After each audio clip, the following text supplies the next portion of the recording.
Assalamualaikum warahmatullahi wabarakatuh, and good morning everyone. How are you today? We are from Adistis Group and we are going to discuss about differentiation learning. Oke, adapun konten pembelajaran yang akan kita bahas pada topik kali ini adalah yang pertama, definisi dari pembelajaran diferensiasi, kedua, ciri-ciri pembelajaran diferensiasi, ketiga, menyiapkan pembelajaran berdiferensiasi, keempat, contoh relevan, dan yang kelima yaitu conclusion. Baik, kita akan langsung menuju ke topik yang pertama, yaitu apa yang dimaksud dengan pembelajaran berdiferensiasi. Jadi pembelajaran berdiferensiasi itu merupakan pembelajaran yang disesuaikan dengan kebutuhan peserta didik untuk memenuhi kebutuhan belajar mereka yang berbeda-beda. Karena setiap individu itu merupakan individu yang unik, maka kita perlu mengakomodir segala kebutuhan peserta didik sehingga diperlukannya pembelajaran yang berdiferensiasi. Selanjutnya adalah ciri-ciri pembelajaran berdiferensiasi.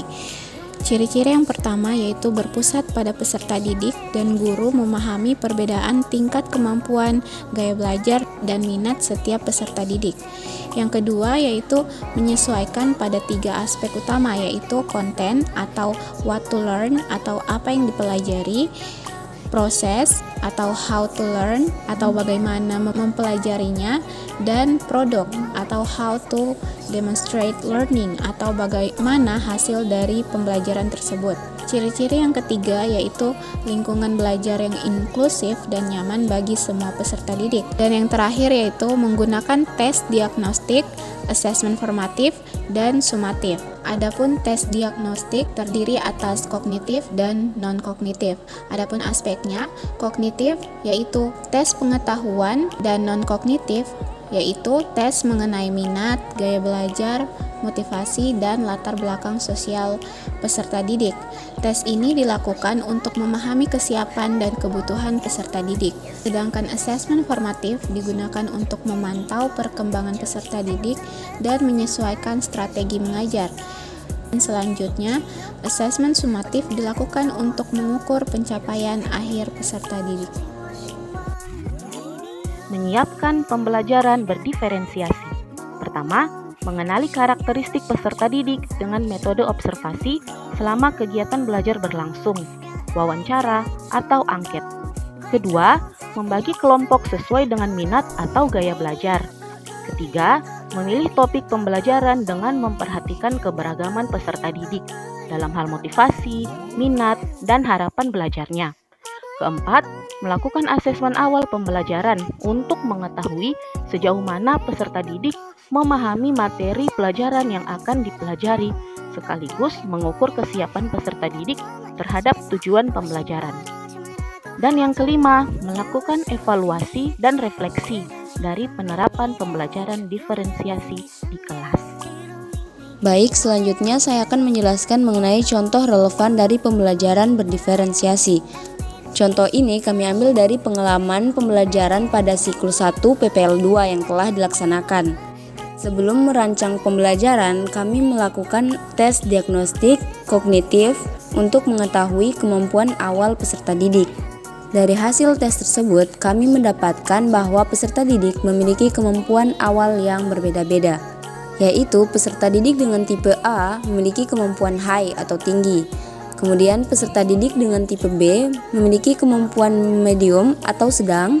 Kemudian peserta didik dengan tipe C memiliki kemampuan low atau rendah.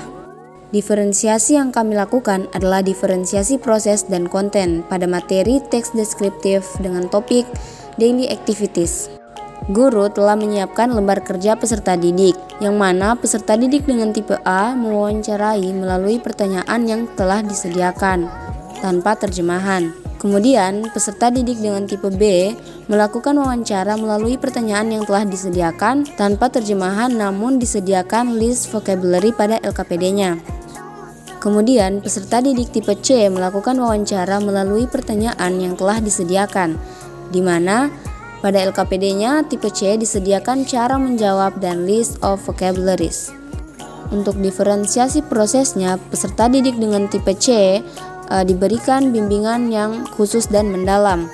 Sedangkan untuk peserta didik tipe B, guru memberikan bantuan sesekali, dan peserta didik untuk tipe A, guru hanya memantau dan tidak memberikan bantuan. Sedangkan untuk peserta didik tipe A, guru hanya memantau tanpa memberikan bimbingan. Kesimpulannya, pembelajaran berdiferensiasi adalah pendekatan yang menyesuaikan proses pembelajaran dengan kebutuhan, minat, dan karakteristik peserta didik. Melalui strategi ini, guru dapat memberikan pengalaman belajar yang inklusif dan bermakna bagi setiap siswa, baik dalam hal konten atau materi yang dipelajari, proses atau cara belajar, maupun produk atau hasil belajar. Sekian dari kelompok kami. Terima kasih. Wassalamualaikum warahmatullahi wabarakatuh.